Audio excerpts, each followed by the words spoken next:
Hey there, pirates! Welcome aboard the Anime No Me channel. I discovered the real reason why the sun god of Elbaf is considered a god of destruction, and I came to this conclusion by analyzing the official One Piece manga. So, stay tuned, because I'm going to show you this in today's video. I hope for your support to help our crew win, and to do so, you just need to click the thumbs up button, leave a like, and subscribe to the channel. By doing this, you will win an incredible devil fruit, so just comment which fruit you want. Guys, if the sun god's devil fruit chooses its user, then that means that at some point in history, it might have chosen the wrong person. And this possibility completely changes the way we view the legend of Nika. In Elbaf, we hear that the sun god is known as the one who will destroy the world.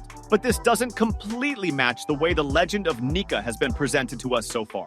Luffy is not someone who seeks destruction for the sake of destruction. He fights to free, to bring joy. So why does this prophecy from Elbaf sound so threatening? Maybe because it has happened before. If the sun god's fruit has a will of its own and chooses its user, it means that it may have chosen wrong in the past. Someone who received this power, and instead of bringing liberation, brought chaos. What if this was one of the events that led to the lost century? We know that in the past, there was a great battle, an event that changed the world completely. We know that Joy Boy was at the center of that event. But what if there was another figure, someone who also had access to the power of the sun god, but used it in a completely different way? If we think of the sun as a dual force, it can be both a symbol of joy and of destruction. The sun can warm and illuminate, but it can also burn and consume everything around it. What if the sun god's fruit in the wrong hands became the embodiment of this destructive side? In chapter 1044, when Luffy awakens Gear 5, we see a detail that could be crucial to this theory.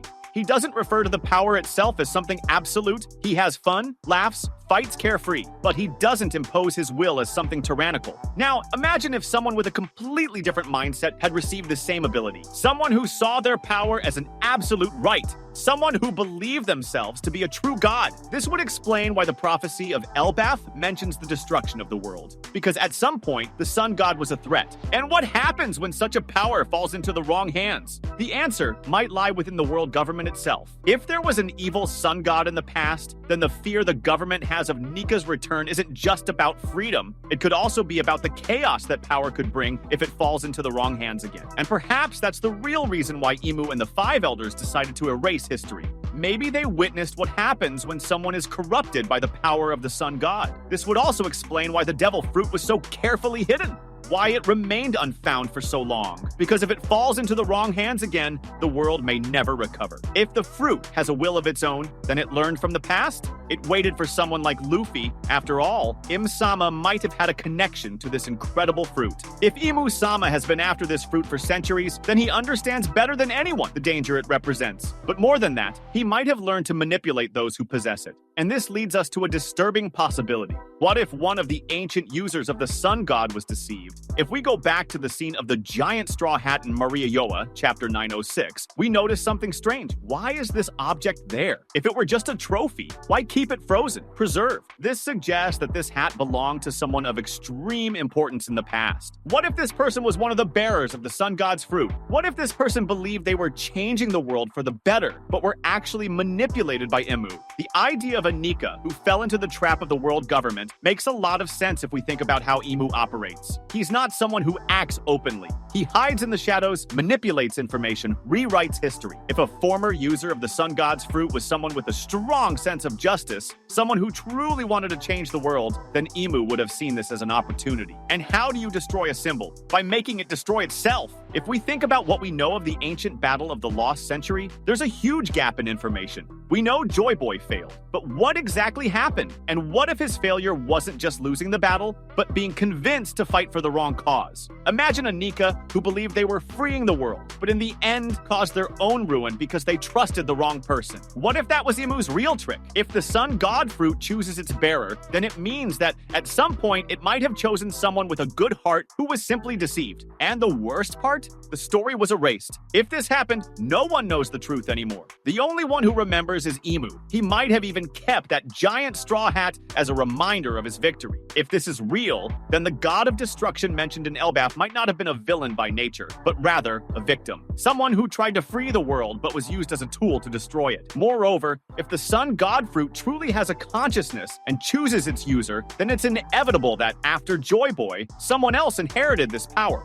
But what guarantees that all the chosen ones followed the same path? We know that Joy Boy failed in his mission, but the fruit didn't disappear. It continued to exist, waiting for the next bearer. And during that time, the world underwent major transformations. The world government consolidated its rule, erased history, and the D were reduced to a forgotten legend. But if the fruit wasn't destroyed, it means that at some point it reappeared. And what if one of its bearers wasn't a liberator, but rather a cruel ruler? If we think about it, Imu's plan isn't just to erase history, but to shape it. He doesn't destroy symbols, he corrupts them. This becomes clear with the way he treats the world, eliminating threats and rewriting narratives. So what if at some point in the past, a user of the sun god appeared, and Imu knew exactly how to manipulate him? Imagine a strong young man, chosen by the fruit, who believed he was destined for something grand. If Imu already knew the nature of the sun god, then he might very well have turned this person into what the giants of Elbaf fear, the god of destruction. If a new user of the fruit appeared after Joy Boy, maybe he was welcomed by the world government itself.